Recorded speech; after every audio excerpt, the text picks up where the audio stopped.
Abra, thank you very much. I'm now joined by the leader of the official opposition in Parliament, Mmusi Maimane. Mr. Maimane, thank you very much for joining us.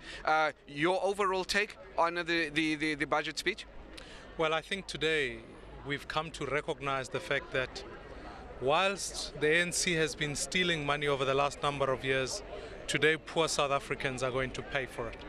In fact, we saw today an increase in VAT, which will put inflationary pressure on poor South Africans. We saw the fact that ultimately the cost of living will go up for poor people. There are cuts in education, there were cuts in housing, there were cuts to local government, cuts to provinces. This is a budget that's an assault to poor people. I would hope that we begin to grow our economy so that people can be able to find work. But what we saw today is a consequence of 9 years of mismanagement under the ANC. 1.5% predicted growth of the economy over the next year or two. Clearly, that's not enough. How should the government be going about growing the economy and creating the much needed jobs? The fundamental issue here is that we should have cut this cabinet a long time ago. Should make the cabinet much smaller so that you've got the financial revenue to invest in funds that can assist small businesses. That's where we create work. We shouldn't be taxing our way into prosperity.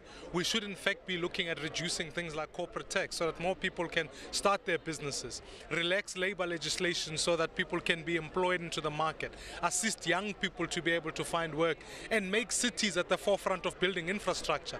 Instead, this government has become a bloated cabinet, a drunk government with power instead, and in fact, spending more money.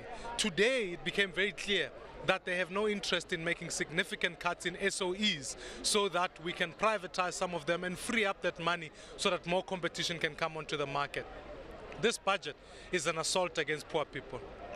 Mr. Mmusi Maimane, the leader of the official opposition in Parliament, which is of course the Democratic Alliance, in essence stating how very dissatisfied his party is with the budget that was delivered shortly by Mr. Malusi Gigaba.